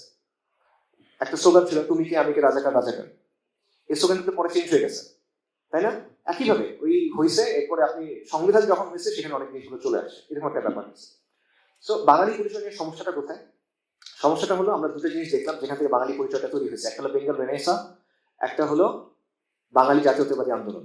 একটা বাঙালি পরিচয়কে তৈরি করছে পৌত্তলিকতার সাংস্কৃতিক রূপ হিসেবে, শিল্পের সাংস্কৃতিক রূপ হিসেবে, আরেকটা বাঙালিত্বকে দেখছে মুসলিম পরিচয়ের বিকল্প হিসেবে। এখানে ইসলামের জায়গা করি, আপনার জায়গা করি। এবং 71-এর পর কি হয়েছে, এই দুটার মিশ্রণের ফলে একটা পরিচয় তৈরি হয়েছে, এবং বর্তমানে বাঙালি বলে এটাই বোঝানো হয়, বর্তমানে বাঙালি সংস্কৃতি বলে এটাই বোঝানো হয়, বর্তমানে বাঙালিয়ানা বলতেও এটাই বোঝানো হয়। এটা হলো বাস্তবতা। এবং আমি যে সিম্পল অর্থটা বললাম, বাঙালি মানে বাংলায় কথা বলে এক্সেট্রা এক্সেট্রা, ওটা কিন্তু এখন আর নাই। তো এই পরিচয়টা আমরা গ্রহণ করতে পারবো না, সম্ভব না আসলে নেওয়া, নানা কারণে সম্ভব না। আখিরাগত কারণে প্রথমত নেওয়া সম্ভব না, ঐতিহাসিক কারণে, সামাজিক কারণে, রাজনৈতিক কারণে এটা নেওয়া সম্ভব না। এবং এই যে বাঙালিত্ব যেটা আছে, এটা আপনি ইসলামাইজও করতে পারবেন না, এটা পসিবল না। কারণ কারণ কি, বাঙালিত্বের দুইটা অংশ আছে, একটা হলো পাশ্চাত্য প্রভাবিত, যেটা এনলাইটেনমেন্টের প্রভাব, যেটা লিবারাল সেকুলারিজমের প্রভাব, আরেকটা হলো পৌত্তলিকতার ধর্ম, পৌত্তলিকতার যে মিথোলজি, সেটা প্রভাব।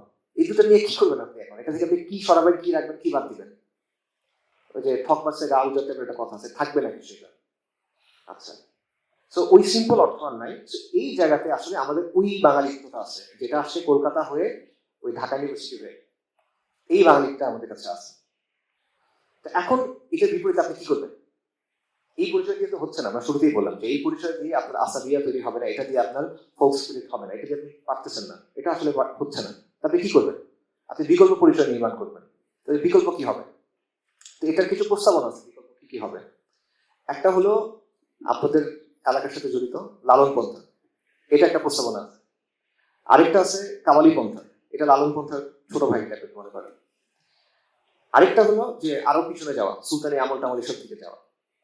আমার প্রস্তাবনা হলো বা আমার মত হলো, এগুলো কোনোটাই আসলে বায়াবল না, এগুলো কোনোটাই আসলে আলটিমেটলি টিকবে না, এগুলো কোনোটা দিয়েই ওই পারপাস সার্ভ হবে না যেটা আপনি চাচ্ছেন বা আমাদের প্রয়োজন যেটা। ঠিক আছে, আমি একটা একটা করে বলি। লালন পন্থার ব্যাপারটা কি, এটা আমার চেয়ে আপনারা হয়তো আরো ভালো জানবেন। সেটা হলো যে লালনকে ইউজ করে এক ধরনের লোকায়ত ইসলাম বা এই টাইপের বাংলার ইসলাম টাইপের কিছু একটা তৈরি করার একটা চেষ্টা আছে। সেটা কি? সেটা হলো এটা নামে ইসলাম, কিন্তু এটা সেকুলারিজম, কিন্তু এটা সাংস্কৃতিক ভাবে ইসলামের কিছু মুসলিম কিছু বিষয় ধারণ করবে, সাংস্কৃতিক ভাবে এটা মুসলিম কিছু বিষয় ধারণ করবে, আলটিমেটলি এটা সেকুলারিজম। ঠিক আছে, তো এটা তৈরি করা কেন জরুরি? এটা জরুরি এই জন্য, কারণ বাংলাদেশে ওই উগ্র বাঙালি জাতীয়তাবাদী যেটা সেকুলারিজম, ওটা আসলে দুর্বল হয়ে গেছে অনেক। শাহবাগী সেকুলারিজম যেটাকে বলা হয়, এটা অনেক দুর্বল হয়ে গেছে। এটার সাথে এই আওয়ামী জাহিলিয়াতের যে সম্পর্কটা, আওয়ামী জাহিলিয়াত পড়ে গেছে এখন, তো ওই জন্য এটা দুর্বল হয়ে যাচ্ছে, এটা স্বাভাবিক। তো এটার জায়গায় আপনি যদি সেকুলারিজমকে টিকে রাখতে চান, নতুন কিছু আনতে হবে আপনার। এই জন্য ওই উগ্র বাঙালি জাতীয়তাবাদের বা নর্মাল বাঙালি জাতীয়তাবাদের আইকনকে, এটা একটা আইকন আছে কিন্তু, একটু আগে বলছি রবীন্দ্রনাথ ঠাকুর, তো তাকে দিয়ে তখন হচ্ছে না, এখন আপনার অন্য কাউকে আনতে হবে। এই জায়গায় একটা আইকন কি হইতে পারে? তো এখানে লালন একটা ভালো অপশন, সে এরকম একটা আইকন হয়ে উঠতে পারে, এটা অনেকের চিন্তা আর কি। কেন? কারণ দেখেন যে লালনের এটা সেটা স্থানীয় সংস্কৃতি আছে এই জায়গার, আবার একটা সেকুলারও। লালনের অনুসারী যারা আছে এদের মধ্যে দেখবেন যে আপনারা জানেন, আপনাদের এখানে আপনারা ভালো মতো জানেন, একটা মিস্টিসিজম আছে, সমন্বয়বাদ আছে, হিন্দু আমি মন্দিরে আছি, মসজিদেও আছি, পবিত্রতায় আছি, পতিতার মধ্যেও আছি, এই টাইপের হিসেবে আমি হিন্দু, আমি মুসলিম, সনাতনী, এই সবকিছু আছে এখানে, তাই না? এটা খুব ভালো, ইনক্লুসিভ, অনেক বেশি ইনক্লুসিভ। তো এই ধরনের জিনিসপত্র আধুনিক মানুষের কাছে খুব ভালো লাগে। কোনো কমিটমেন্ট নাই, কিন্তু অনেক গভীর মনে হয় কথাগুলো ফেনার মতো। এটা চমৎকার, খুব স্পিরিচুয়াল কথাবার্তা। আচ্ছা, স্পিরিচুয়াল। আচ্ছা, তো এই কারণে সেকুলার কাঠামো টিকায় রাখার জন্য এবং মুসলিম যে জনগোষ্ঠী আছে তাকে সেকুলারিজমের কাজে লাগানোর জন্য রবীন্দ্রনাথকে রেখে কাজ হচ্ছে না। আপনি লালনকে নিয়ে আসেন, এটা হলো লালন পন্থার মূল বক্তব্য। কিন্তু আলটিমেটলি যেহেতু সে আবারও ইসলামকে আসলে এক্সক্লুড করতে চায়, সে দেখানোর জন্য কিছু অংশ আনতে পারে। আলটিমেটলি সে তো চায় যে ইসলাম যেন এখানে গালেব না হয়। এই জন্য সে দেখবেন ওই সেকুলারিজম যে কাজগুলো করতে, এটা সে একই কাজ করে। সেও আপনাকে বলে যে তুমি বাংলার ইসলাম পালন করো, ওইটা করতে পারবে না, আরবেরটা পারবে না, মানে শরিয়া পালন করতে পারবে না, তুমি মাজারটা পালন, এটা সে বলে। এবং সে বলে যে আপনি যখন ইরান তুরানের ইসলাম চলবে না, আফগানিস্তানের ইসলাম চলবে না, এইখানের ইসলাম চলতে হবে, পাকিস্তানের ইসলাম চলবে না, উত্তর ভারতের ইসলাম চলবে না। উত্তর ভারত মানে বুঝছেন তো, দেওবন্দের ইসলাম। উত্তর ভারত মানে ইউপিতে কেন দেওবন্দ, সাহারানপুরে। আচ্ছা, ওইটাও চলবে না, পাকিস্তানের একটাও চলবে না, আরবেরটাও চলবে না। কি চলবে? লালনেরটা চলবে, মানে সেকুলারিজম। আচ্ছা, সো এই জন্য এই প্রসেসটা ওখানে আছে। সো আলটিমেটলি ওই যে মিতা হকের কথা ছিল যে তুমি মুসলিম ভালো কথা, তুমি বাঙালি না কেন, এটাও সেম কথা। এই তুমি ইসলাম ভালো কথা, বাংলার ইসলাম না কেন, আরবের ইসলাম কেন? এটা হলো বাঙালিয়ানা 2.0 আপগ্রেডেড ভার্সন, আর কিছু না, সেম জিনিস। আরেকটা আছে, সেটা হলো কাওয়ালি পন্থা। এটা হলো মনে করেন এটার ব্যবহারিক রূপ। সেটা হলো যে কি করব, যে আমরা কালচারালি কিছু জিনিসপত্র করবো ইসলামে। কি করবো? আমরা কাওয়ালি করবো, আমরা মিলাদ মাহফিল করবো অনেক বেশি বেশি করে, ঠিক আছে? এবং এটা আমরা কি কি দিয়ে করবো? এটা আমাদের সংস্কৃতি, এটা আমাদের পূর্বপুরুষের আমল। এবং আপনি তো একটা বিকল্প দিতে হবে। ওরা কনসার্ট করতেছে, আপনি কাওয়ালি করে ফেলেন, এটা খুব চমৎকার একটা বিকল্প হয়ে যাবে, ঠিক আছে? এই টাইপের জিনিসপত্র। এবং এখানে তাদের যত, আপনি যদি এটার বিরোধিতা করেন যে না, এটা তো শরিয়ার জায়গা থেকে করা যাচ্ছে না, গান বাজনা করতেছে, কেন, কি আসলে বিরাট হচ্ছে, এগুলো কেন করছে না, তখন বলতে হবে যে আপনি ওই যে আবার মৌলবাদী, উগ্রবাদী, অথবা নতুন টার্ম যুক্ত হয়েছে সামাজিক কাজেবাদ, এটা বলা। সো মোরালেস একই জিনিস, বাট জাস্ট একটু প্রেজেন্টেশন একটু ডিফারেন্ট।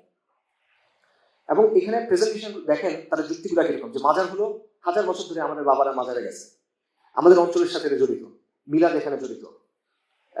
এবং তুমি অতি বিশুদ্ধতাবাদী হয়েও না, এত বিশুদ্ধতাবাদী হলে তো তুমি পারবা না। আসলে লোকজন সব কনসার্টে চলে যাচ্ছে, তুমি কাওয়ালিতে নিয়ে আসো তাকে, মানে এটা তো হবে না, তুমি তো কোরআন পড়লে তো হবে না, কনসার্টে যাচ্ছে, এরকম কথা হচ্ছে। এবং আরো অনেক কিছু যুক্ত হয়েছে। এবার আমরা যেটা দেখতেছি যে পূজায় যেতে হবে, কারণ একটা সংস্কৃতি। ছোটবেলায় আমি পূজায় যেতাম, আমার এক ফ্রেন্ড ছিল, ওর সাথে পূজা মণ্ডপে গিয়ে নাচতাম। আমার পাশে পাশে এক হিন্দু বড় বোন ছিল, খুব ভালো ছিল, পূজায় সাজতো, আমার ক্রাশ ছিল। এখন পূজা মণ্ডপের কাজ দিয়ে গেলে ওদের কথা মনে পড়ে, করোনার সময় মারা গেছে, খুব আবেগী একটা গল্প, যে চলো আমরা এখন এত কিছু করে কি হবে, চলো আমরা একটু পূজায় যে শুভেচ্ছা জানাই আসি। এই জিনিসটা, এই বিষয়গুলো আছে। তো পাশাপাশি আরেকটা ব্যাপার আছে, এটা অনেকে, এটা কিছুটা কম, এটাও তাও কিছু মানুষ চেষ্টা করে। সেটা হলো যে ঠিক আছে, পরিচয় তৈরি করতে হবে, এটার জন্য আমরা 71-ও যাবো না, 47-ও যাবো না, আমরা আরো পিছিয়ে চলে যাবো। আমরা যেমন সুলতানি আমলে, ঠিক আছে? তো সুলতানি আমলে যাওয়ার সমস্যা নেই, বাট প্রবলেমটা হলো এদের ক্ষেত্রে শরিয়ার ব্যাপারে তাদের কোনো তোয়াক্কা নেই, হালাল হারামের ক্ষেত্রে তাদের কোনো তোয়াক্কা নেই। তারা জাস্ট সাংস্কৃতিক একটা বিষয় হিসেবে এটা নিয়ে আসতেছে। তবে আমি ব্যক্তিগতভাবে মনে করি তাদের অবস্থান বাকি দুটার চেয়ে ভালো, লালন পন্থা কাওয়ালি পন্থার চেয়ে বেটার। বাট আলটিমেটলি আপনি নেক নিয়তে ভুল কাজ করলে কাজটা ভুলই থাকে। শরিয়ার জায়গাটা ক্লিয়ার থাকতে হবে, যেটা আমরা এই জন্যই ওই বিষয়টা আগে বললাম। তো কালচারালি মুসলিম আইডেন্টিটি, ইসলামকে ছাড়া তো মুসলিম আইডেন্টিটি হয় না। আপনি তো ইসলাম ধরে মুসলিম আইডেন্টিটি হতে হবে, আপনার শরিয়া ধরে তো মুসলিম আইডেন্টিটি হবে, এটা বাদ দিতে হবে না। আচ্ছা, তো এই ধরনের সবগুলো চেষ্টায় একই ধরনের সমস্যা আছে। সেটা হলো এগুলো ফিজিবল না। এখন ইসলামের জায়গা থেকে একটা আপত্তির জায়গা আছে, আর এগুলো ফিজিবিলিটির একটা ইস্যু আছে। ইসলামের জায়গা থেকে আপত্তিটা কি? ইসলামের জায়গা থেকে আপত্তি হলো যে পূর্বপুরুষরা করে আসছে, হাজার বছর ধরে মানুষ করে আসছে, অমুক লোক করে আসছে, এগুলো তো কোনো দলিল না। এটা কি? এটা কোনো ভ্যালু নাই তো। ইব্রাহিম আলাইহিস সালাম এসে কি করছেন, মানে কোনো কোটি মানুষের আবেগ কোনো একটা বিষয়ের সাথে জড়িত, তার মানে এটা সঠিক হয়ে গেছে না? হয় না। অতীতের মুসলিমরা কোনো একটা কাজ করছে, হ্যাঁ, ভুল কাজ করলে ভুল, ঠিক কাজ করলে ঠিক, অতীতের মানুষ করলে তো সঠিক হয়ে যাবে না। শরিয়ার সাথে সাংঘর্ষিক যে কোনো কিছু পরিত্যাজ্য, সেটা যেই করুক, যখনই করুক। এবং ইমাম মালিক রাহিমাহুল্লাহর একটা উক্তি আছে, আপনারা অনেকে শুনছেন। তিনি বলছেন যে প্রত্যেক ব্যক্তির কথা গ্রহণ করা যাবে অথবা বর্জন করা যাবে, একমাত্র মদিনাতে যিনি শুয়ে আছেন ওনার কথা ছাড়া। সাল্লাল্লাহু আলাইহি ওয়াসাল্লাম, রাসূলুল্লাহ সাল্লাল্লাহু আলাইহি ওয়াসাল্লাম কথা বলছেন। এবং আপনারা দেখেন যে আমাদের মাপকাঠি তো এইটি, সবসময় তো এইটি মাপকাঠি। ইব্রাহিম আলাইহিস সালাম কি করছেন? বাবাদের তৈরি মূর্তি ভেঙে গেছেন না ইব্রাহিম আলাইহিস সালাম? তারপরে হুদ আলাইহিস সালাম, সালিহ আলাইহিস সালাম তার কমের বিরুদ্ধে গেছেন না? ঈসা আলাইহিস সালাম কি করছেন? তার সমাজে যে লোকজ ধর্ম পালন হইত এবং ওই সময়কার যারা আলেম ছিল, মানে সুর ছিল যারা, দুজনের বিরুদ্ধে গেছেন। এবং কোরআনে আল্লাহ সুবহানাহু ওয়া তাআলা বলছেন যে যখন মানুষকে বলা হয় যে তোমরা আল্লাহ যা নাজিল করছে সেটার দিকে আসো এবং রাসূলুল্লাহ যেটার দিকে ডাকতেছেন সেটার দিকে আসো, তখন তারা কি বলে? ক্বালু হাসবুনা মা ওয়াজাদনা আলাইহি আবানা, আমাদের বাবারা যেটার উপর ছিল আমরা এটার উপর থাকবো, তাই না? তো পূর্বপুরুষের এই অনুসরণ কিন্তু ইসলাম মানে কোরআনই নাকচ করে দিচ্ছে, আল্লাহ আযজা ওয়া জাল্লা নাকচ করে দিচ্ছেন। তো এটা তো কোনো যুক্তি হতে পারে না। পাশাপাশি দেখেন যে আপনি যদি মানে সাংস্কৃতিক সমৃদ্ধির কথা বলেন, শিরকি সংস্কৃতির চেয়ে সমৃদ্ধ কোনো সংস্কৃতি আসলে হতে পারে না। কেন হতে পারে না? কারণ ওদের কন্টিনিউয়াস নাচ গান আছে, তাদের কন্টিনিউয়াস উৎসব আছে, 12 মাসে 13 পার্বণ, এটা বাস্তব। যে কোনো শিল্পী সংস্কৃতি পৃথিবীর যে কোনো জায়গায় যান, এটাই তাদের উৎসব, এটার মধ্যে ইবাদত হয়, শিল্পে নাচ থাকে, গান থাকে, মেয়ে থাকে, নানা জিনিস থাকে, ঠিক আছে না? এটা আপনি কোনোভাবে কাউন্টার করা সম্ভব না, আপনি পারবেন না, সমান সমান কিছু আপনি মানাইতে পারবেন না, সব পসিবল। আপনি দেখেন যে এখন আপনি বলবেন যে ঠিক আছে ও এটা করছে আমার একটা করতে হবে, তো হয় না। আপনার শরীরের জায়গা থেকে দিন ইসলামের জায়গা থেকে নিশ্চয় চিন্তা করতে হবে। এবং আপনি বলবেন যে ঠিক আছে আমি ইসলামকে শক্তিশালী করবো, মুসলিমদের শক্তিশালী করবো, এটা করার জন্য আমি হালাল হারাম মানবো না, এটা করার জন্য আমি বিদআত শিরক মানবো না, তাহলে আলটিমেটলি আপনি থাকবেনটা কই? আপনি সাংস্কৃতিক যুদ্ধ করবেন কিন্তু আপনার আকীদার অবস্থা নষ্ট হয়ে গেল। আপনি সাংস্কৃতিক যুদ্ধ করবেন কিন্তু আপনি আপনার ঈমানটা নষ্ট করে ফেললেন, তাহলে তো হলো না। যুদ্ধ করার পর কি জয় করবেন? কি কিছু তো থাকবে না, আপনি শেষ হয়ে গেছেন, আপনি তার জায়গায় চলে গেছেন, তখন হলো না। আসলে একটা মজার কথা বলি, সেটা হলো যে ভারত কিন্তু এগুলোর বিরুদ্ধে না। ভারতে 2022 সালে বাংলাদেশের যে হাই কমিশনার ছিল দোরাইস্বামী, বিক্রম কুমার দোরাইস্বামী, উনি একটা বক্তব্য দিচ্ছেন যে সুফিবাদের মাধ্যমে বাংলাদেশে এবং ভারতের একটা গভীর সম্পর্ক আছে এবং ভারত সরকার কিন্তু আজমিরে গিলাফ দেয় এবং ওরা মাইজভান্ডারে গিলাফ দেয়, তখন বলছেন। এবং সে বলছে যে কি সুফিবাদ হলো ইসলাম প্রচারের মাধ্যম, এটা একটা শান্তিপূর্ণ মানে জিনিস, খুব ভালো একটা শান্তিপূর্ণ একটা মতবাদ। এবং নরেন্দ্র মোদী সে কিন্তু কাওয়ালি ভক্ত, আপনি ইউটিউবে ভিডিও পাবেন, কাওয়ালি শুনতেছে, খুব সমস্যার, চোখে মনে একটু পানি টানি আসছে। সো এটা দিয়ে এখন আপনি বুঝেন যে আপনি আপনার অস্তিত্ব সংকট কেন্দ্রে মোকাবেলা করবেন এই জিনিসটি। তো আসলে বিষয়টা সিম্পল, বিষয়টা হলো যে ইসলাম মানে কি? আত্মসমর্পণ, আল্লাহ সুবহানাহু ওয়া তাআলার সামনে, শরিয়ার সামনে, আল্লাহর কাছে আত্মসমর্পণ করা। একজন মুসলিম আল্লাহ আযজা ওয়া জাল এবং তার রাসূলের সিদ্ধান্তের সামনে নিজেকে সমর্পণ করবে, যেটা আল্লাহ বলছেন সেটা। এত বেশি করার দরকার নেই আমার, আবেগ, সংস্কৃতি, পূর্বপুরুষ, এই সেই হ্যান ত্যান দরকার নেই। আল্লাহ আযজা ওয়া জাল ফলাফল নির্ধারণ করেন, উনি ঠিক করে রাখছেন, উনি দেখতে চান আপনি তার কথা মতো চলেন কি। ফিজিবিলিটির জায়গা থেকে একটা প্রশ্ন আছে, মানে এটা আসলে টেকসই হবে না। কেন হবে না? দেখেন এই যে কালচারাল মুসলিম পরিচয় যেখানে আসলে ইসলাম নাই, এটা আসলে ঠিক না, এটা প্রমাণ আছে। এটা প্রমাণ হলে যাদের কথা বললাম, কাজী মোতাহার হোসেন সাহেবদের কথা বললাম না, আপনি ছবি দেখেন, গুগল করেন, দেখে মনে হবে আলেম মনে হবে আপনার দেখে, দাঁড়িয়ে আছে, টুপি আছে, সুন্দর চেহারা, কিন্তু আসলে কি তাদের পরবর্তী প্রজন্মের কি অবস্থা? তাদের হাত দিয়ে কিন্তু এই বাঙালি জাতীয়তাবাদ তৈরি হয়েছে, যেটা একদম কমিউনিজমের দিকে চলে গেছে, তাই না? এবং বাংলাদেশে এরকম অনেকের নাম বলা যায়। আমি এক জায়গায় বলতেছিলাম যে মুসলিম লীগ যারা করছে তাদের ছেলেদের কি অবস্থা, সব কমিউনিস্ট পার্টি, এই সেই হ্যান ত্যান এইসবের নেতা। বাপ করছে মুসলিম লীগ, ছেলে হলো যে বৌদ্ধ তৃণমূল, বাস্তব। তো আলটিমেটলি আপনি যখন হালাল হারাম বাদ দিয়ে জাস্ট কালচারালি একটা মুসলিম পরিচয় ধরার চেষ্টা করবেন, এটা আসলে টিকে থাকে না। ইমান এভাবে হয় না আসলে, এখানে এইভাবে মানে আল্লাহর সাথে মানে নকল করা যায় না, শর্টকাট নেই, চিট কোড নেই আসলে। তো আপনি পূর্ণাঙ্গ জীবন বিধান হিসেবে ইসলামকে ধরেন, তখন আপনি থাকতে পারবেন, বাইরে আপনি পারবেন না আসলে। আরেকটা পয়েন্ট আছে, সেটা হলো যে বাংলাদেশি পরিচয়, বাঙালি বনাম বাংলাদেশি। অনেকে মনে করেন ঠিক আছে বাঙালি পরিচয়টা বাদ দিই, আমরা বাংলাদেশে পেলাম, এটাতে অনেক প্রবলেম মনে হয় সলভ করা যাচ্ছে। আমি মনে করি এখানে কোনো প্রবলেম সলভ হইতেছে না আসলে। কেন হচ্ছে না? প্রথম কারণ হলো যে বাংলাদেশে একটা জাতি রাষ্ট্র কেন্দ্রিক পরিচয়, মানে এটা 71-এর সাথে জড়ায় আছে, অর্থাৎ আবার আপনি 71-এ ফেরত যাচ্ছেন, খুব শ্যালো, হালকা, মানে একটা অগভীর একটা পরিচয় আপনার তৈরি হলো 53 বছর আগে, এর আগে কোনো পরিচয় নেই আপনার। আচ্ছা, আরেকটা প্রশ্ন হলো what is the idea of Bangladesh? What does it mean to be Bangladesh? এটি তো ক্লিয়ার না, মানে বাংলাদেশটা আসলে কি, মানে একটা রাষ্ট্র ঠিক আছে, এটা বুঝছি, একটা সীমানা আছে, মানচিত্র সেট, বাট এটার মানে ওই যে আত্মপরিচয় সংকট যে বলতেছিলাম, এটা স্পিরিটটা কি, এটা কালেক্টিভ অর্থটা কি, এটা প্রকল্পটা কি, এটাই তো ক্লিয়ার না। এটা ক্লিয়ার না দেখে তার আলোচনা করতে হচ্ছে। তো তার মানে তাহলে ওইটা দিয়ে আপনি কি সংজ্ঞায়িত করতেছেন? বাংলাদেশের আইডিয়াটাই তো ক্লিয়ার না, তাহলে বাংলাদেশকে পুঁজি করে যে পরিচয় তৈরি হবে সেটাও তো আনক্লিয়ার, এটাও সমাধান হইল না। পাশাপাশি জাতি গোষ্ঠীগত পরিচয় আর জাতীয়তা কিন্তু আলাদা জিনিস। একটা হলো এথনিক পরিচয়, একটা হলো গিয়ে ন্যাশনাল পরিচয়। এক্সাম্পল দেখেন, কেউ জাতি গোষ্ঠীগতভাবে কাচি, কিন্তু তার ন্যাশনালিটি হলো বার্মিজ। কেউ জাতি গোষ্ঠীগতভাবে বদো, তার ন্যাশনালিটি হলো ভারতীয়। কেউ গোত্রীয়ভাবে মনে করেন কোরাইশি, তামিমি, খাজরাজি, কিন্তু জাতীয়তা হলো কি জর্ডানি, কুয়েতি, সাউদি। এটা কিন্তু আলাদা জিনিস। তো এই জিনিসটা কিন্তু অনেক সময় সাংঘাতিক হয়ে গেল। একটা উদাহরণ আছে, আমি কুর্দিদের কথা ধরেন। কুর্দিরা 3টা দেশের মধ্যে ভাগ হয়ে আছে, ইরাক, সিরিয়া, তুরস্ক। তো ওরা বলে তুমি ইরাকে হয়ে যাও, ওরা বলে তুমি সিরিয়া মানে শামি হয়ে যাও, ওরা বলে তুমি তুর্ক হয়ে যাও, কিন্তু তুমি তো পারবা না এটা। বরং ওরা এখন আলাদা হতে চায়, এবং ওখানেও কমিউনিস্টরা খুব গালে বসে। ভারতের 7 সিস্টার্সের কথা দেখেন, সেম এগুলোর জন্য কিন্তু তাদের মধ্যে বারবার দশকের পর দশক সমস্যা হচ্ছে। এবং পাকিস্তান আফগানিস্তানের কথা চিন্তা করেন, ডুরাল লাইনের 2 দিকে আফগান গোত্র আছে, পশতুন গোত্র আছে। তারা কিন্তু বলে না যে আমি পাকিস্তানি আর আমি আফগান, ওরা বলে আমি পশতুন। পশতুনটা হলো তার জাতি গোষ্ঠীগত পরিচয়। পাকিস্তান, আফগানিস্তান এগুলো হলো ন্যাশনালিটি। আমার নিজের কথা বলছি, আমার দাদার কথা বলি। আমার দাদা মারা গেছেন 1994 সালে, রাহিমাহুল্লাহ। সো আঞ্চলিকভাবে উনি চট্টগ্রামের মানুষ, বংশীয়ভাবে সৈয়দ বংশ। কিন্তু ওনার জাতীয়তা কি? 1920 সালে ওনার জাতীয়তা কি ছিল? 1960 জাতীয়তা কি? 1990 জাতীয়তা কি? একটা মানুষের পরিচয় কয়েকবার চেঞ্জ হয়। একটা দেশ ছিল যুগোস্লাভিয়া, 1918 সালে তৈরি হয়েছে, 1992 সালে ভেঙে গেছে। তো ওই দেশের পরিচয় কয়েকবার চেঞ্জ হয়েছে। কারণ 1915 সালে জন্ম, 1995 মৃত্যু, তার পরিচয় কয়েকবার চেঞ্জ হলো। এটা কেমন আসলে? মনে করেন ইভেন আমাদের খিলাফার সময়ের কথা চিন্তা করেন, উমাইয়াদের খিলাফা ছিল, আব্বাসীদের খিলাফা ছিল, উসমানীরা তারপর আসছে। তো উমাইয়া থেকে যখন আব্বাসীরা আসছে, কারো পরিচয় কি চেঞ্জ হয়েছে? না, তার পরিচয় 2টা, সে মুসলিম আর গোত্রীয় একটা পরিচয় তার ছিল, সে কোরাইশি বা ওরেবার, সে একটা তামিমি, ওরেবার এটসেট্রা। এগুলো তো চেঞ্জ হয় না।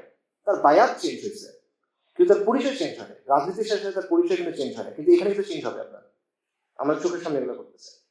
পাশাপাশি এই জাতি রাষ্ট্রের সাথে পরিচয় যে ধারণাটা জড়ায় দেওয়া, জাতি রাষ্ট্রই চূড়ান্ত কর্তৃপক্ষ, তার প্রতি সবচেয়ে বেশি আনুগত্য থাকতে হবে এবং এটাই পরিচয়ের ভিত্তি হতে হবে, এটা সাথে ইসলামের একটা সমস্যা আছে, বড় ধরনের সমস্যা আছে। ঠিক আছে? কারণ আধুনিক জাতি রাষ্ট্রে রাষ্ট্রকে সবকিছুর উপরে রাখা হয়, সবকিছুর উপরে। সবচেয়ে বেশি আনুগত্য রাষ্ট্রের প্রতি, সবচেয়ে বেশি পবিত্র রাষ্ট্র এবং সবচেয়ে বেশি কর্তৃত্ব রাষ্ট্রের, এটা সব। এবং যে কাজ অন্য ক্ষেত্রে বৈধ না, এটা রাষ্ট্রের জন্য বৈধ। চিন্তা করেন, আপনি পরিবারের জন্য কাউকে খুন করতে পারবেন, এটা অপরাধ। বংশের জন্য পারবেন না, অঞ্চলের জন্য পারবেন না, গোত্রের জন্য পারবেন না, মতাদর্শের জন্য র্যাডিক্যাল, ইসলামের জন্য জঙ্গি। আচ্ছা, রাষ্ট্রের জন্য দেশপ্রেমী, বীর বিক্রম, তাই? তার মানে সে বোঝা দেয় তখন আপনাকে চূড়ান্ত আনুগত্য কার প্রতি? রাষ্ট্রের প্রতি, দেশ ও জাতির প্রতি। তো এই জিনিসের সাথে ইসলামের মূল যে একটা দ্বন্দ্ব আছে। তো আঞ্চলিক পরিচয়, বংশীয় পরিচয়, এগুলা উম্মার মধ্যে ছিল 1300 বছর, কোনো সমস্যা হয়নি, কোনো প্রবলেম হয়নি এখানে। কিন্তু যখনই আপনি জাতীয়তাবাদ করতেছেন, জাতি রাষ্ট্র কেন্দ্রিক যে পরিচয়, তখনই প্রবলেম তৈরি হচ্ছে, এবং এটা উম্মার বর্তমান সমস্যা, বড় একটা সমস্যা। আচ্ছা, সামারিটা হলো যে বাংলাদেশি কেন্দ্রিক যে রাষ্ট্র, এটি আসলে মানে পরিচয়, বাংলাদেশি পরিচয়, এটা আসলে সলিউশন আপনাকে দিতে পারতেছে না। কেন? প্রথমত, এটা একটা শ্যালো পরিচয়, এটা 1971 পেছনে যেতে পারতেছে না। দ্বিতীয়ত, বাংলাদেশ আসলে কি এবং বাংলাদেশকে কেন্দ্র করে যে পরিচয়, এটা অর্থই বা কি, এটাও ক্লিয়ার না। তৃতীয়ত, জাতি রাষ্ট্রের যে ধারণা, সবকিছুর উপরে রাষ্ট্র, সবার উপরে রাষ্ট্র সত্য, তাহার উপর নেই, এই জিনিসের সাথে ইসলামের মৌলিক সংঘর্ষ বিদ্যমান। আচ্ছা, তাহলে সমাধানটা কি? বিকল্প পরিচয়টা কি হতে পারে? সমাধানটা আমি বুঝতে করি, আমাদের আত্মপরিচয়ের সমাধান একটাই, সেটা হলো ইসলামকে আঁকড়ে ধরা, মুসলিম পরিচয়কে আঁকড়ে ধরা। আপনি চিন্তা করেন, হিন্দুত্ব থেকে উঠে আসা যে বাঙালি পরিচয়, এটার মোকাবিলা আপনি কি দিয়ে করবেন? ইসলাম দিয়ে। আপনি সেকুলার লিবারেল আইডিওলজির মোকাবিলা করতে চান, আপনি কোন আদর্শ আছে যেটা মোকাবিলা করতে পারবেন? ইসলাম দিয়ে। আপনি একটা সাস্টেইনেবল আত্মপরিচয় তৈরি করতে চান, টেকসই, যেটা 100 বছর টিকে থাকবে, 1000 বছর টিকে থাকবে, এটা কোন জিনিস দিয়ে পারবেন? ইসলাম দিয়ে। আপনার সামনে এক্সিস্টেন্সিয়াল থ্রেট আছে, আরএসএস আছে, হিন্দুত্ববাদ আছে, সম্প্রসারণবাদী আছে, কুকিচিন আছে, অমুক আছে, তুমুক আছে, কি দিয়ে আপনি তার সাথে মোকাবেলা করবেন? ইসলাম দিয়ে। এবং এই পরিচয়টা আঁকড়ে ধরে তো বারবার আপনার পূর্বপুরুষরা ইংরেজের বিরুদ্ধে উঠে দাঁড়াইছে।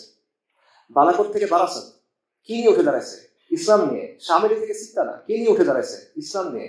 তিতুমির থেকে শরিয়তুল্লাহ কি নিয়ে দাঁড়াইছে? লা ইলাহা ইল্লাল্লাহ, এটা নিয়ে বারবার। এবং ইসলাম এবং এই পরিচয়টা নিয়ে আরবের একটা কোণা থেকে বের হয়ে সাহাবায়ে কেরাম অর্ধেক বিশ্বের উপর কর্তৃত্ব পাইছেন।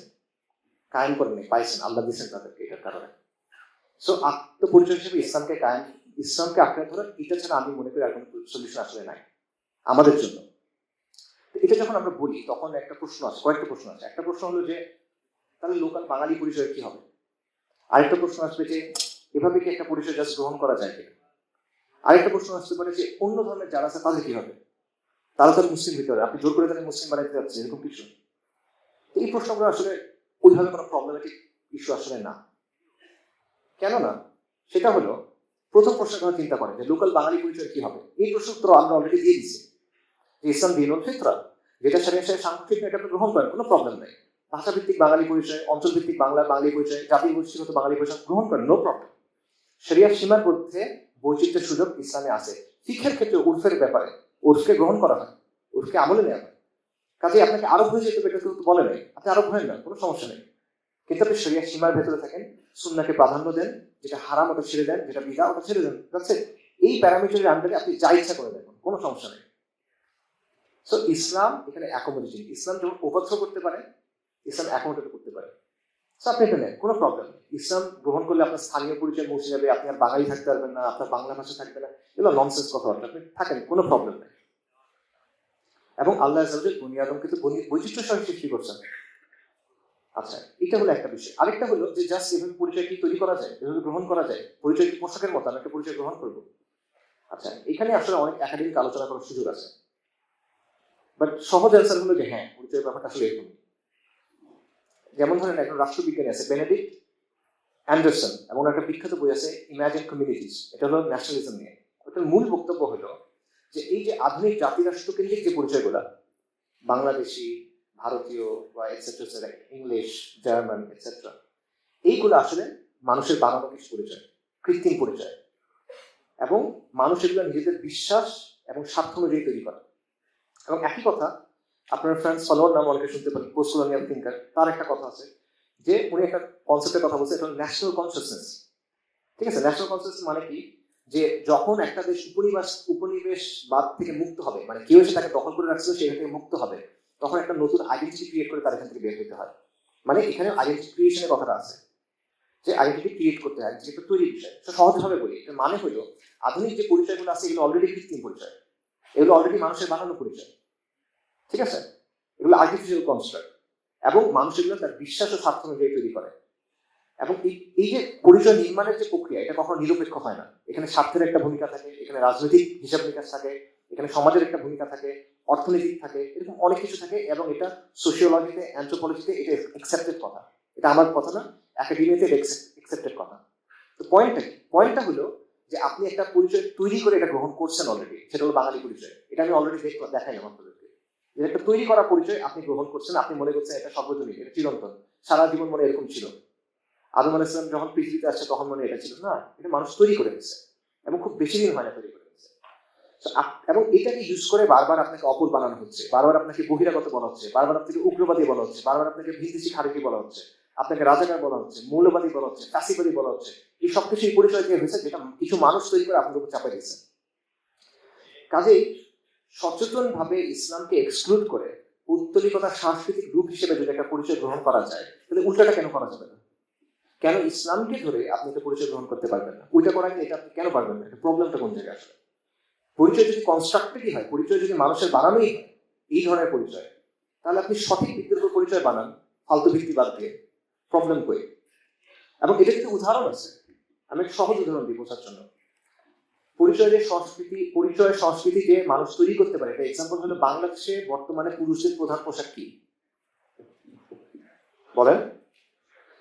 একটা হলো লুঙ্গি, একটা হলো প্যান্ট শার্ট। লুঙ্গি আছে এখনো, ঠিক আছে। তো প্যান্ট শার্ট কাদের পোশাক?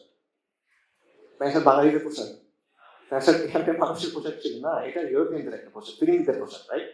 আচ্ছা, কিন্তু এটা মানুষ গ্রহণ করে নিয়েছে। এটা কলোনিয়ালরা এসে আমাদের দেখাইছে, ওদের দেখা দিয়ে করে আপনি চাইছেন যে হ্যাঁ আমি তো সাহেবদের মতো হবো, আপনি পড়ছেন, এখন এটা আপনি নিজের পোশাক মনে করতেছেন। ব্যাপারটা তো এইটাই, বাস্তবতা তো এইটাই, তাই না? তো এখন আপনি বলতে পারেন ঠিক আছে ভাই, এটা পড়তে পড়তে এখন নর্মালাইজ হয়ে গেছে, এগুলা কেউ এখন আর ওদের অনুকরণে পড়ে না, পড়তে তার ভালো লাগে, অভ্যস্ত সে, এই জন্য। তো এটাকে এখন নেতিবাচক মনে করার দরকার নেই, এটাকে বদলানোর দরকার নেই। ঠিক আছে, হ্যাঁ দরকার নেই, এটা রাখা যাবে। আচ্ছা, তার মানে কি? মানে হলো একটা জিনিস বাইরে থেকে আসছে, আপনি ইচ্ছে করে চুজ করছেন, ওটা এখন আপনার সংস্কৃতির অংশ হয়ে গেছে, ওটা আপনার পোশাকের অংশ হয়ে গেছে। তো এটা যদি প্যান্ট শার্টের ক্ষেত্রে হয়, এটা যেই পোশাকগুলোকে আপনারা আরবের পোশাক বলেন সেগুলোর ক্ষেত্রে হইতে পারে, সমস্যা করি। আপনি জেনে বুঝে কলোনাইজারের পোশাক নিছেন, যে এসে আপনার জমি দখল করছে, আপনার মা বোনকে রেপ করছে, আপনাকে গোলাম বানায় রাখছে, আপনি এত তালেবর যে আপনি তার পোশাকটাই গ্রহণ করছেন। আর আপনার রসুলের যে পোশাক, আপনার সাহাবাদের যে পোশাক, রসুল সাহাবাদের যে পোশাক, আপনার ইমামদের যে পোশাক, সালাফুস সালেহের যে পোশাক, ওটা গ্রহণ করেন, সমস্যা কি? ওলামায়ে কেরামের যে পোশাক, ওটা গ্রহণ করেন, প্রবলেম কি? ওটা আপনার সংস্কৃতি বানায় ফেলেন আপনি, সমস্যা কি? একই তো জিনিস। আপনি খারাপ জিনিসটা বাদ দেন, ভালো জিনিসটা নেন, প্রবলেম নাই তো কোনো।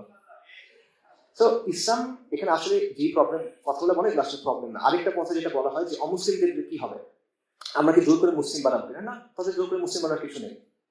ইতিহাসের দিকে তাকান, ইসলামিক খিলাফা যখন ছিল তখন কয়েক শতাব্দী যাবত বিলাদুস শাম, যেটা সিরিয়া, যেটা এখানের অধিকাংশ মানুষ ছিল আহলে কিতাব।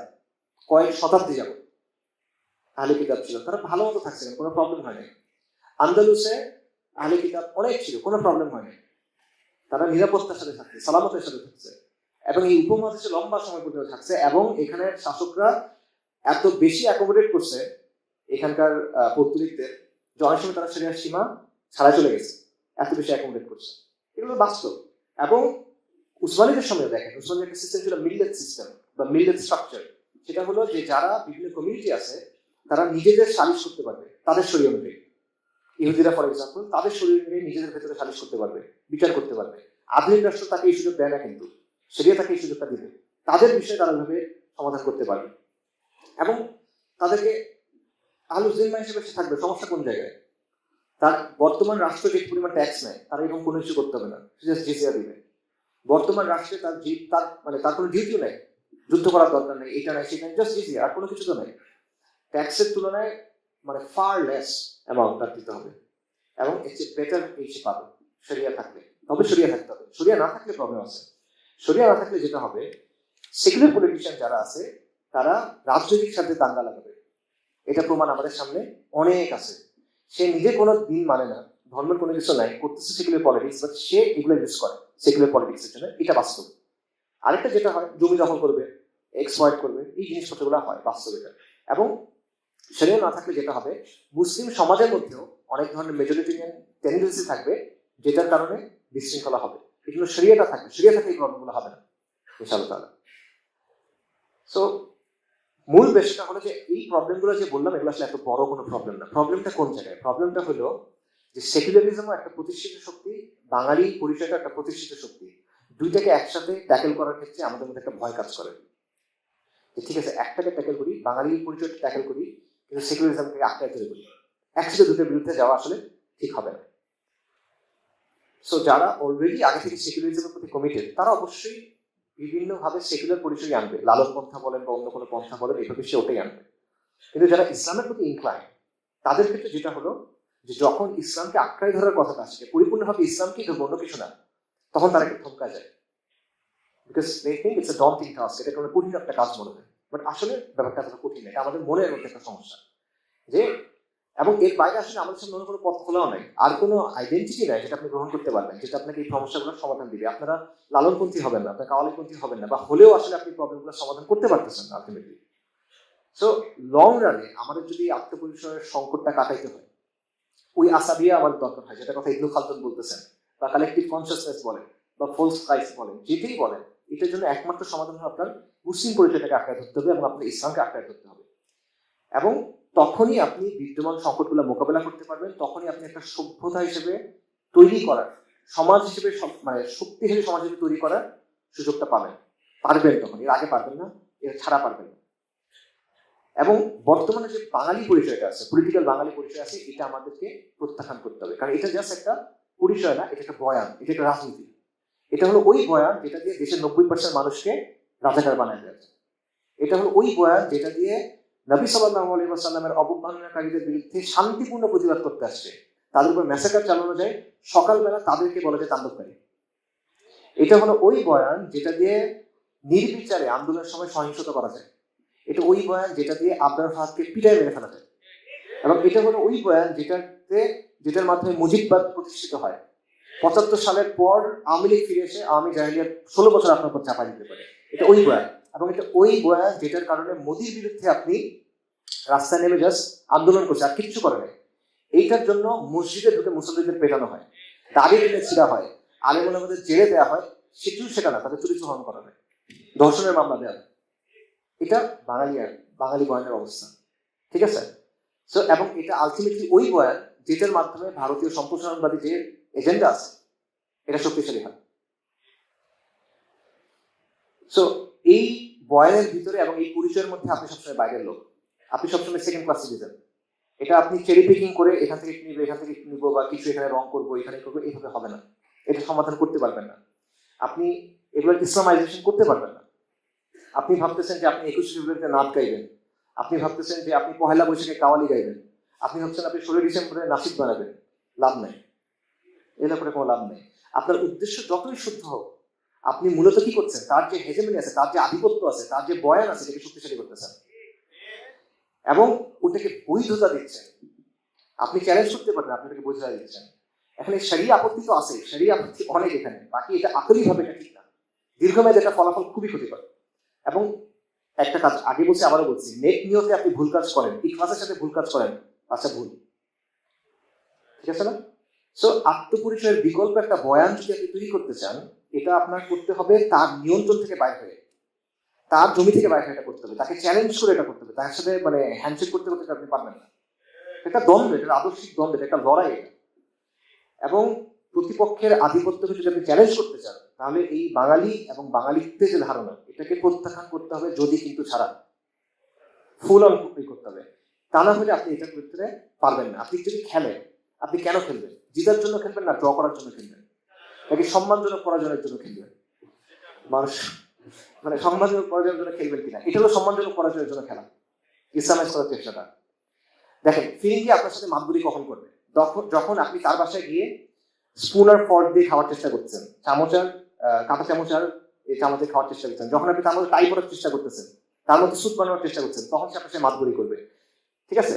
আপনি তার অনুকরণ করার চেষ্টা করতেছেন, তার কাছ থেকে অ্যাপ্রুভাল চাচ্ছেন, জাতীয়ত্ব চাচ্ছেন, তখন সে আপনাকে নাচাইতে পারবে। কারণ প্রতিপক্ষের অনুমোদন চাওয়া মানে প্রতিপক্ষকে শক্তিশালী করা, প্রতিপক্ষের মাপকাঠিকে প্রত্যাখ্যান করা মানে তাকে চ্যালেঞ্জ করা, তার ন্যারেটিভটা, তার ফ্রেমটা আপনি চ্যালেঞ্জ করতে হবে, তখন তার শক্তি সে সরাই নিচ্ছেন, তখন সে আপনাকে বলার কিছু নেই।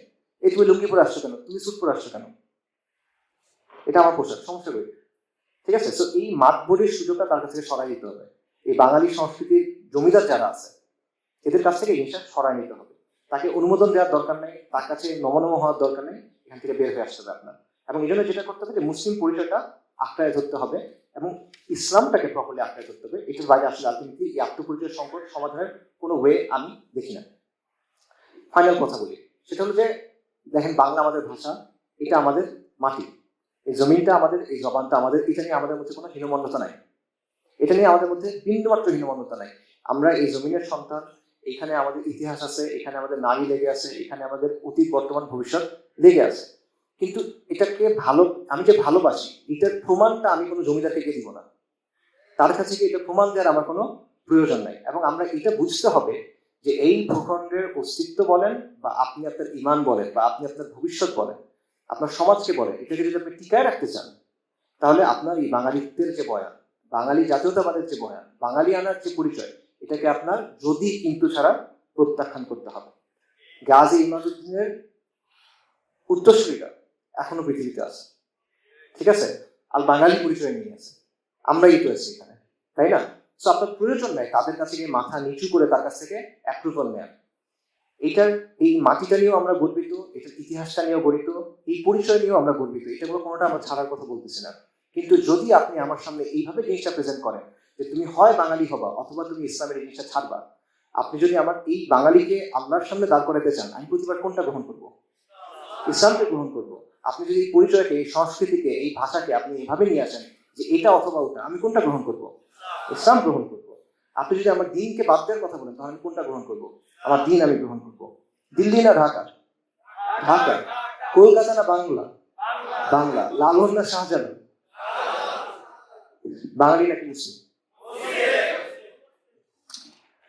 আল্লাহ মাসুল মুজাহিদিন ফি ফিলিস্তিন, আল্লাহ মাসুল মুজাহিদিন ফি গাজা, আল্লাহ মারজুকনি শাহাদাতান ফি সাবিলিক। আসসালামু আলাইকুম ওয়া রাহমাতুল্লাহ।